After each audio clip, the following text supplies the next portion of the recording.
जय हिंद विद्यार्थी मित्रों। तो आज આપણે ફાઇનાન્શિયલ એકાઉન્ટિંગ ફોર મેનેજર્સમાં તમારે જે પહેલું ચેપ્ટર છે રોકાયેલી મૂડી પરિવર્તનનો દર, તો તેનો જે દાખલો 2021માં પૂછવામાં આવ્યો તો આજે આપણે તેનું સોલ્યુશન કરવાના છીએ। તો 2021માં તમારે જે પહેલો દાખલો પૂછવામાં આવ્યો તો સંયમ લિમિટેડ કરીને, તો આ દાખલો રોકાયેલી મૂડી પરિવર્તનના દરનો છે। તો આજે આપણે આ દાખલાનું સોલ્યુશન કરવાના છીએ। તો આની અગાઉના વિડીયોમાં આપણે 2021નો જે બીજો દાખલો છે સલોની લિમિટેડ કરીને, આ દાખલાનું આપણે સોલ્યુશન કરાયેલું છે। તે વિડીયો તમે ન જોયો હોય તો જોઈ લેજો, તેની લિંક મેં ડિસ્ક્રિપ્શનમાં મૂકેલી છે। તો આજે આપણે આ જે પહેલો દાખલો છે સંયમ લિમિટેડ વાળો, આનું સોલ્યુશન કરવાના છીએ। તો સૌથી પહેલાં આપણે રકમ જોઈશું આ દાખલાની, ત્યાર પછી આનું સોલ્યુશન કરીશું। પરંતુ તે પહેલાં આ દાખલા કઈ રીતે ગણવા અને દાખલાની ગણતરી કરતી વખતે કઈ કઈ બાબત ધ્યાનમાં લેવી તે વગેરે અંગેની ચર્ચા આપણે આ ચેપ્ટરનો પાર્ટ 1 કરીને જે વિડીયો મૂકેલો છે તેમાં કરેલી છે। તો તે વિડીયોની લિંક ડિસ્ક્રિપ્શનમાં છે, તો તમે ત્યાંથી જઈને તે વિડીયો જોઈ લેજો। અને તે વિડીયો જોવા માટે ઉપરની સાઈડ કોર્નર પર તમને આઈ બટન દેખાતું હશે, ત્યાં ક્લિક કરશો તો પણ તે વિડીયો તમે જોઈ શકશો। તો ખાસ સૌથી પહેલાં તે વિડીયો જોઈ લેજો, તો જ તમને ખ્યાલ આવશે કે આ દાખલાની ગણતરી કઈ રીતે કરવી। તો ચાલો આપણે સૌપ્રથમ આ દાખલાની રકમ જોઈએ, ત્યાર પછી આનું સોલ્યુશન કરીએ। દાખલો સાવ સહેલો છે। તો સૌથી પહેલાં આપણને રકમમાં આપેલું છે કે સંયમ લિમિટેડનું તારીખ 31/12/2020ના રોજનું પાકું સરવૈયું આપણને નીચે મુજબ આપવામાં આવેલું છે, જેમાં મૂડી દેવા અને મિલકતો। તો મૂડી દેવા સાઈડ આપણે જોઈએ તો આપણને સૌપ્રથમ શેર મૂડી આપેલી છે, તેમાં ઇક્વિટી શેર આપેલા છે 7000 અને દરેકની કિંમત 100 રૂપિયા છે, એટલે કે 7 લાખ થશે શેર મૂડી ઇક્વિટી શેરની। ત્યાર પછી સામાન્ય અનામત આપેલું છે 1,60,500નું। ત્યાર પછી આપણને 6%ના ડિબેન્ચર આપેલા છે। ત્યાર પછી બેંક લોન આપેલી છે અને આપણને કીધેલું છે કે ટૂંકા ગાળાની। તો બેંક લોન જ્યારે તમને ટૂંકા ગાળાની કીધી હોય તો તે ચાલુ જવાબદારી ગણાશે, તો માટે આપણે ચાલુ જવાબદારી તરીકે બેંક લોનને ધ્યાનમાં લેવાની। પરંતુ આપણને અહીં કંઈ સૂચના આપવામાં ન આવી હોય અથવા તો બેંક લોન લાંબા ગાળાની તેવી સૂચના આપવામાં આવી હોય તો આપણે ચાલુ જવાબદારીમાં બેંક લોનને ધ્યાનમાં લઈશું નહીં। ત્યાર પછી આપણને લેણદાર કીધા છે, તો લેણદાર 60,000। ત્યાર પછી નહીં મંગાયેલ ડિવિડન્ડ 3,000, તો આને પણ આપણે ચાલુ જવાબદારીમાં ધ્યાનમાં લઈશું। ત્યાર પછી કરવેરાની જોગવાઈ છે 7,000। તો મૂડી દેવા સાઈડ આટલી વિગત આપી છે। ત્યાર પછી આપણે મિલકતો સાઈડ જોઈએ તો આપણને સૌપ્રથમ પાઘડી આપેલી છે, ત્યાર પછી મકાન આપેલું છે 1 લાખ અને પડતરમાંથી ઘસારા બાદનું આપેલું છે। ત્યાર પછી પ્લાન્ટ અને યંત્રો આપેલા છે 2 લાખ। ત્યાર પછી પેટન્ટ્સ આપેલી છે 100 રૂપિયા। ત્યાર પછી આપણને રોકાણો આપેલા છે, તેમાં શેર બજારમાં નોંધાયેલ રોકાણો આપેલા છે। ત્યાર પછી આપણને ધંધાના રોકાણો આપેલા છે। ત્યાર પછી શેર બજારમાં નહીં નોંધાયેલ રોકાણો। ત્યાર પછી ગૌણ કંપનીના શેર। ત્યાર પછી આપણે જોઈએ તો આપણને સ્ટોક અને સ્ટોર્સ આપેલો છે 1,50,000નો। ત્યાર પછી દેવાદાર આપેલા છે। ત્યાર પછી રોકડ પર હાથ અને બેંકમાં આપેલું છે આપણને, એટલે કે રોકડ અને બેંક સિલેક્ટ 30,000ની છે। ત્યાર પછી લેણી ઊંડી અને લાસ્ટમાં પ્રાથમિક ખર્ચા આપેલા છે। ત્યાર પછી આપણે જોઈએ તો આપણને વધારાની માહિતીમાં આપેલું છે। સૌપ્રથમ આપણે પહેલો હવાલો જોઈએ તો આપણને કીધેલું છે કે મકાન અને પ્લાન્ટનું મૂલ્ય હાલ તેની પુનઃસ્થાપના કિંમત અનુક્રમે 1,50,000 અને 3 લાખ છે, એટલે કે આપણને મકાનની અને પ્લાન્ટ યંત્રની પુનઃસ્થાપના કિંમત આપેલી છે। તો આપણે મકાન અને પ્લાન્ટની જે પુનઃસ્થાપના કિંમત આપેલી છે તે આપણે ધ્યાનમાં લઈશું દાખલાની ગણતરી કરતી વખતે। ત્યાર પછી આપણને બીજો હવાલો કીધેલો છે કે ગૌણ કંપનીના શેરની અત્યારે કિંમત 1,50,000 આંકી શકાય છે, એટલે કે ગૌણ કંપનીની પણ આપણને જે ગૌણ કંપનીના શેર આપેલા છે, આપણે જોઈએ તો ગૌણ કંપનીના શેર આપેલા છે 1,20,000, તેની પણ આપણને બજાર કિંમત આપેલી છે 1,50,000। તો દાખલો ગણતરી કરતી વખતે આપણે ગૌણ કંપનીના શેરની બજાર કિંમત ધ્યાનમાં લઈશું। ત્યાર પછી આપણને કીધેલું છે કે ધંધાના રોકાણોની કિંમત 25,000 અને શેર બજારમાં નહીં નોંધાયેલ શેરની કિંમત 15,000 છે, એટલે કે ધંધાના રોકાણો, એટલે કે આપણને જે ધંધાના રોકાણો આપેલા છે દાખલામાં 20,000, તો તેની બજાર કિંમત આપેલી છે 25,000, તો આપણે આ ધ્યાનમાં લઈશું। ત્યાર પછી આપણને કીધેલું છે કે શેર બજારમાં નહીં નોંધાયેલ શેરની કિંમત 15,000, એટલે કે શેર બજારમાં નહીં નોંધાયેલ શેર 10,000ના છે, તેની બજાર કિંમત આપેલી છે 15,000, તો આપણે આ ધ્યાનમાં લઈશું। ત્યાર પછી આપણને કીધેલું છે કે શેરબજારમાં નોંધાયેલ રોકાણોને કંપનીના સામાન્ય કામકાજ સાથે કોઈ સંબંધ નથી. એટલે કે શેરબજારમાં જે નોંધાયેલ શેર છે તેને ધંધાના કામકાજ સાથે કોઈ સંબંધ નથી, તો માટે આપણે આને ધ્યાનમાં લઈશું નહીં. ત્યાર પછી ચોથો હવાલો આપણને કીધેલો છે કે સ્ટોકમાં નીચે મુજબનો હવાલો જરૂરી છે. તો આપણે જોઈએ તો કે સ્ટોકમાં આપણને સ્ટોક અને સ્ટોર્સમાં સમાવેશ કરવામાં આવેલ કાચા માલની કિંમતમાં ₹50,000નો વધારો કરવો. એટલે કે જે સ્ટોક આપેલો છે આપણને દાખલામાં 1,50,000નો, તેમાં 50,000નો વધારો કરવો. અને જે નકામો થઈ ગયેલ 10,000નો સ્ટોક છે તે માંડીવાળો. એટલે કે સૌપ્રથમ સ્ટોક આપણને જે પાકા સરવાળાનો આપેલો છે તેમાં આપણે 50,000નો વધારો કરીશું અને તેમાંથી 10,000નો સ્ટોક માંડી વાળીશું. ત્યાર પછી આપણને કીધેલું છે કે પેટન્ટ્સની બજાર કિંમત ઓછામાં ઓછી 10,000 ગણી શકાય તેમ છે. તો આપણે પેટન્ટ્સની બજાર કિંમત ધ્યાનમાં લઈશું દાખલાની ગણતરી કરતી વખતે. ત્યાર પછી આપણને કીધેલું છે કે વર્ષનો નફો 1,50,000, એટલે કે નફા નુકસાન માટેનો નફો આપેલો છે આપણને વ્યાજ કરવેલા પહેલાંનો. ત્યાર પછી આપણને કીધેલું છે કે મિલકતો તેની પુનઃસ્થાપના કિંમતે ગણવી હોય તો નીચે મુજબનો વધારાનો ઘસારો જરૂરી છે. એટલે કે આપણે જ્યારે પુનઃસ્થાપના કિંમતે મિલકતો આપણે ગણતરી કરીશું તો તેમાં આપણને વધારાનો ઘસારો મળશે. એટલે કે મકાન માટે 10,000નો ઘસારો થશે વધારાનો, યંત્ર માટે 15,000 અને પેટન્ટ્સ માટે 2,000. તો વધારાનો ઘસારો, તો આ આપણે નફા નુકસાનમાંથી બાદ કરીશું વધારાનો ઘસારો યંત્ર પર. ત્યાર પછી આપણે જોઈએ તો ગયા વર્ષે થયેલ 1 લાખના વેચાણ પરનો નફો 11,000 ચાલુ વર્ષના નફામાં ઉમેરી દેવામાં આવ્યો છે. તો ગયા વર્ષનો નફો ચાલુ વર્ષના નફામાં ઉમેરી દેવામાં આવેલો છે. તો અત્યારે આપણે નફા નુકસાન ખાતું તૈયાર કરતી વખતે ગયા વર્ષનો નફો છે તે આપણે 11,000 બાદ કરીશું. ત્યાર પછી 9મું કે પૂરા થયેલ કોન્ટ્રાક્ટ પરનો નફો 3,000 છે જે નફામાં ગણવામાં આવ્યો નથી. તો પૂરા થયેલ કોન્ટ્રાક્ટનો નફો આપણને 3,000નો છે પરંતુ તે નફામાં ગણતરી કરવામાં આવી નથી. તો માટે આપણે નફા નુકસાનમાં આપણે આને ઉમેરી દઈશું. પૂરા થયેલ કોન્ટ્રાક્ટ પરનો નફો 3,000. ત્યાર પછી વર્ષ દરમિયાન માંડી વાળેલ પાઘડીની રકમ 2,000 છે. તો માંડી વાળેલ પાઘડી, તો આ પણ આપણે નફા નુકસાનમાં ઉમેરી દઈશું, એટલે કે પ્લસ કરીશું. ત્યાર પછી શેરબજારમાં નોંધાયેલા શેરની આવક 1,000 ચાલુ વર્ષના નફામાં ગણવામાં આવેલી છે. તો આને આપણે શેરબજારમાં નોંધાયેલ શેરની આવકને બાદ કરીશું ચાલુ વર્ષના નફામાંથી. ત્યાર પછી ચાલુ વર્ષે એક મિલકત વેચતા થયેલ ₹500ની ખોટ નફા નુકસાન ખાતે ઉધારી છે. તો મિલકત વેચતા થયેલ નુકસાન ₹500, તો તેને પણ આપણે નફામાં પ્લસ કરીશું, ઉમેરીશું.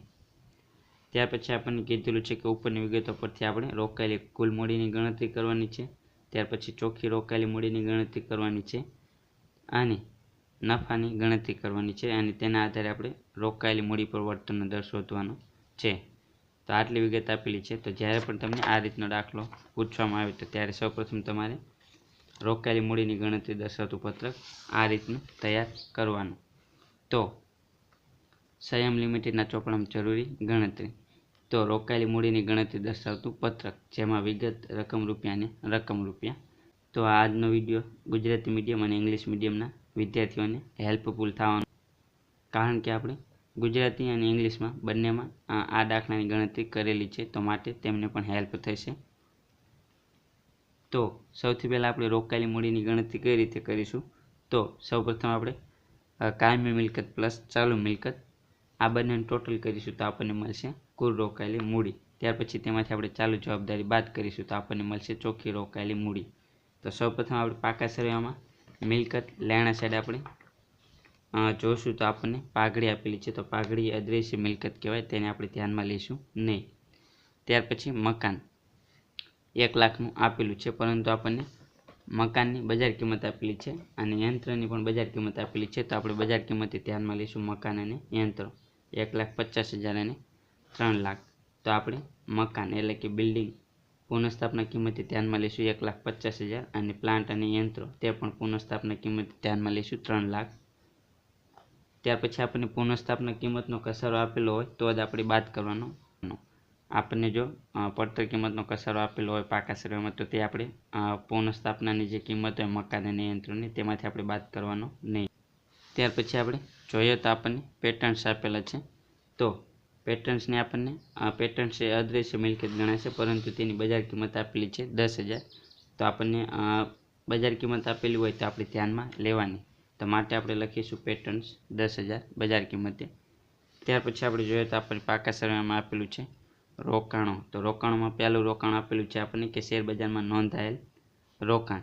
તો આપણને આ અંગે દાખલામાં હવાલો આપેલો છે કે શેર બજારમાં નોંધાયેલ રોકાણને કંપનીના કામકાજ સાથે સંબંધ નથી, તો માટે આપણે તેને ધ્યાનમાં લઈશું નહીં. ત્યાર પછી આપણને કીધેલું છે કે ધંધાના રોકાણો 20,000. તો આની આપણને બજાર કિંમત આપેલી છે કે ધંધાના રોકાણોની બજાર કિંમત 25,000. તો 25,000 આપણે ધ્યાનમાં લઈશું. અને તેવી જ રીતે આપણને કીધેલું છે કે શેર બજારમાં નહીં નોંધાયેલ રોકાણ 10,000ના છે, તો તેની પણ બજાર કિંમત આપેલી છે કે શેર બજારમાં નહીં નોંધાયેલ રોકાણ 15,000. તો માટે આપણે બજાર કિંમતે ધ્યાનમાં લઈશું. તો ધંધાના રોકાણો આપણે ધ્યાનમાં લઈશું બજાર કિંમતે 25,000 આવશે, અને શેર બજારમાં નહીં નોંધાયેલ રોકાણ આવશે આપણે બજાર કિંમતે 15,000. તો બજાર કિંમત આપણે ધ્યાનમાં લઈશું ધંધાના રોકાણો માટે 25,000 અને શેર બજારમાં નહીં નોંધાયેલ રોકાણો માટે. ત્યાર પછી આપણે જોઈએ તો આપણને કીધેલું છે કે ગૌણ કંપનીના શેર 1,20,000 છે. તો આની પણ આપણી બજાર કિંમત આપેલી છે. બીજો હવાલો આપણને કીધેલો છે કે ગૌણ કંપનીના શેરની અત્યારે કિંમત 1,50,000 આંકી શકાય તેમ છે. તો આ બજાર કિંમત થશે. તો આ આપણે ધ્યાનમાં લઈશું. તો આપણે લખીશું કે ગૌણ કંપનીના શેર 1,50,000. ત્યાર પછી આપણે જોઈએ તો આપણને ચોથો હવાલો આપેલો છે કે સ્ટોકમાં નીચે મુજબનો હવાલો જરૂરી છે, એટલે કે સ્ટોક અને સ્ટોર્સમાં આપણે કાચા માલની કિંમતમાં 50,000નો વધારો કરવાનો છે, અને તેમાંથી જે નકામો સ્ટોક છે 10,000નો તે માંડી વાળવાનો છે. તો સ્ટોક અને સ્ટોર્સ આપણે જોઈએ 1,50,000 છે, તેમાં આપણે વધારો કરીશું 50,000નો, અને તેમાંથી બાદ કરીશું નકામો સ્ટોક 10,000નો. તો સ્ટોક અને સ્ટોર્સ તો આવશે 1,50,000, તેમાં આપણે વધારો કરીશું 50,000નો, તો આપણને મળશે 2 લાખ. અને તેમાંથી નકામો સ્ટોક છે બિનઉપયોગી અપ્રચલિત સ્ટોક, તે આપણે બાદ કરીશું 10,000, તો આપણને મળશે 1,90,000. ત્યાર પછી આપણે જોઈએ તો આપણને પરચુરણ દેવાદાર આપેલા છે 3 લાખના. તે અંગે કોઈ હવાલો આપેલો નથી, તો જે રીતે આપણને આપેલા છે તે રીતે ધ્યાનમાં લઈશું 3 લાખ. તેવી જ રીતે રોકડ અને બેંક સિલક આપેલી છે 30,000. તો તેની અંગે પણ કોઈ આપણને હવાલો આપેલો નથી, તો તે પણ આપણે જે રીતે આપેલા છે તે રીતે ધ્યાનમાં લઈશું 30,000. તો પરચુરણ દેવાદાર 3 લાખ, રોકડ અને બેંક સિલક 30,000, અને લાસ્ટમાં આપણને લેણી ઊંડી આપેલી છે 50,000ની. તો તે અંગે પણ કોઈ હવાલો નથી, તો તે પણ આપણે જે રીતે આપેલી છે તે રીતે આપણે ધ્યાનમાં લઈશું લેણી ઊંડી 50,000.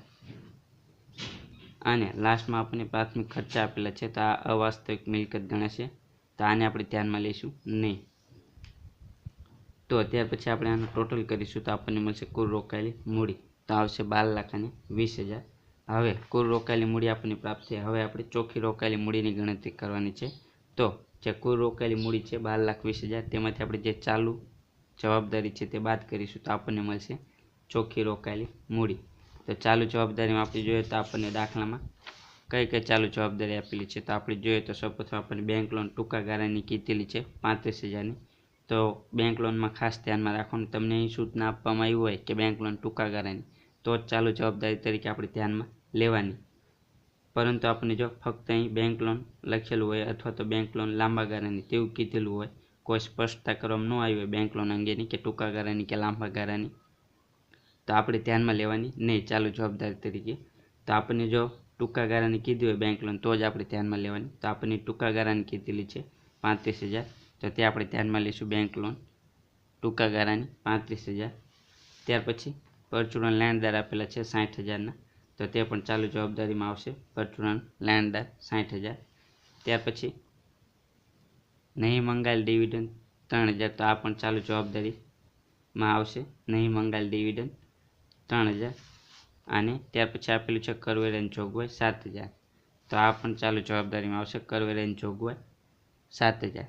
તો ચાલુ જવાબદારીમાં આટલી વિગત આપણને આપેલી છે પાકા સરવાળામાં. ત્યાર પછી આપણે આ ચારેનું ટોટલ કરીશું તો આપણને મળશે કુલ ચાલુ જવાબદારી 1,05,000. ત્યાર પછી જે કુલ રોકાયેલી મૂડી છે 12,20,000, તેમાંથી ચાલુ જવાબદારી બાદ કરશું તો આપણને મળશે ચોખ્ખી રોકાયેલી મૂડી 11,15,000. તો આ થશે આપણી ચોખ્ખી રોકાયેલી મૂડી. તો આ રીતે કુલ રોકાયેલી મૂડી અને ચોખ્ખી રોકાયેલી મૂડીની આપણે ગણતરી કરવાની થશે. ત્યાર પછી આપણે નફાની ગણતરી કરવાની છે, એટલે કે નફાની ગણતરી દર્શાવતું પત્રક. તો નફાની ગણતરી કરવા માટે આપણને દાખલામાં હવાલા આપેલા છે તે આપણે ધ્યાનમાં લઈશું. તો આપણે જોઈએ તો છઠ્ઠો હવાલો આપણને કીધેલો છે દાખલામાં કે વર્ષનો નફો 1,50,000નો છે, એટલે કે વ્યાજ અને કરવેરા પહેલાંનો નફો આવશે 1,50,000. તો તે આપણે ધ્યાનમાં લઈશું. સૌપ્રથમ વ્યાજ કરવેરા પહેલાંનો નફો 1,50,000 બહારની સાઈડ લખીશું. ત્યાર પછી આપણે નફામાં કઈ વસ્તુ ઉમેરીશું અને કઈ વસ્તુ બાદ કરીશું. તો આપણે દાખલામાં હવાલા જોતા જઈએ અને ત્યાર પછી આપણે જે વસ્તુ ઉમેરવાની આવતી હોય તે ઉમેરી દઈશું, જે વસ્તુ બાદ કરવાની આવતી હોય તે બાદ કરી દઈશું. તો આપણે જોઈએ તો આ અંગેની ચર્ચા પણ આપણે આ ચેપ્ટરનો પાર્ટ 1 કરીને વિડીયો મૂકેલો છે તેમાં કરેલી છે, તો તે તમે ખાસ જોઈ લેજો. તેની લિંક ડિસ્ક્રિપ્શનમાં આપેલી છે. તો ત્યાર પછી આપણે જોઈએ તો આપણને 7મો હવાલો કીધેલો છે કે આપણે જે મિલકતો પુનઃસ્થાપના કિંમતે ગણી તો તેના પર વધારાનો ઘસારો આપેલો છે. મકાન પર 10,000નો થશે, પ્લાન્ટ યંત્ર પર 15,000 અને પેટન્ટ્સ પર 2,000. તો આ થશે વધારાનો ઘસારો. તો આ આપણે બાદ કરવાનો નફામાંથી. તો મિલકત પર વધારાનો ઘસારો તો મકાનનો 10,000, પ્લાન્ટ યંત્રનો 15 અને પેટન્ટ્સનો 2,000. તો આવશે ટોટલ 27,000 વધારાનો ઘસારો. ત્યાર પછી આપણને કીધેલું છે કે ગયા વર્ષે થયેલ 1 લાખના વેચાણ પરનો નફો 11,000 ચાલુ વર્ષના નફામાં ઉમેરી દેવામાં આવેલો છે. તો ગયા વર્ષનો નફો આ વર્ષના નફામાં ઉમેરી દેવામાં આવેલો છે. તો માટે આપણે આ વર્ષના નફામાંથી આપણે 11,000ને બાદ કરવાના છે. તો ગયા વર્ષનો વેચાણનો નફો 11,000 આપણે બાદ કરીશું નફામાંથી. ત્યાર પછી આપણને કીધેલું છે કે પૂરા થયેલ કોન્ટ્રાક્ટ પરનો નફો 3,000 છે, જે નફામાં ગણવામાં આવ્યો નથી, એટલે કે ગણવાનો બાકી છે. તો આપણે આ વર્ષના નફામાં શું કરીશું, ઉમેરીશું આને. તો કોન્ટ્રાક્ટ પરનો પૂરો થયેલ નફો, તો કોન્ટ્રાક્ટ પરનો નફો, તો નફો ગણવાનો બાકી હતો તો માટે આપણે ઉમેરીશું 3,000 કોન્ટ્રાક્ટ પરનો નફો. ત્યાર પછી આપણને કીધેલું છે કે વર્ષ દરમિયાન માંડી વાળેલ પાઘડી 2,000ની છે. તો આને પણ આપણે નફામાં ઉમેરીશું, માંડી વાળેલ પાઘડી 2,000.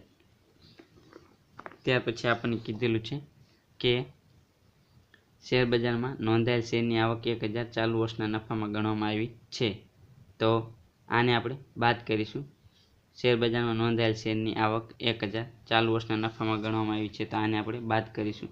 શેરબજારમાં નોંધાયેલ શેરની આવક 1,000 બાદ થશે. ત્યાર પછી આપણે જોઈએ તો આપણને લાસ્ટ હવાલો આપેલો છે કે ચાલુ વર્ષે એક મિલકત વેચતા થયેલ 500 રૂપિયાની ખોટ નફા નુકસાન ખાતે ઉધારી છે, એટલે કે ચાલુ વર્ષે મિલકત વેચતા આપણને ખોટ થઈ 500 રૂપિયાની, તે નફા નુકસાન ખાતે ઉધારેલ છે. તો આને આપણે નફા નુકસાનમાં પ્લસ કરીશું. તો મિલકત વેચતા થયેલ ખોટ, કોઈ પણ યંત્ર વેચતા ખોટ થાય તો નફા નુકસાનમાં ઉમેરી દેવાની 500 રૂપિયા મિલકત વેચતા થયેલ ખોટ. ત્યાર પછી આપણને અહીં દાખલામાં જે હવાલા આપેલા છે દરેક હવાલા પૂરા થઈ ગયા છે. તો હવે આપણે ધંધાકીય કાર્યક્ષમતામાંથી મળતો નફો તેની ગણતરી કરીશું. તો સૌપ્રથમ વ્યાજ કરવેરા પહેલાંનો નફો છે 1,50,000, તેમાં આ 3 વસ્તુનો ઉમેરી દઈશું. કોન્ટ્રાક્ટ પરનો નફો, માંડી વાળેલ પાઘડી અને મિલકત વેચતા થયેલ ખોટ. તો ટોટલ આવશે 5,500. તો 1,50,000 પ્લસ 5,500 તો આપણને મળશે 1,55,500. ત્યાર પછી તેમાંથી આપણે બાદ કરીશું.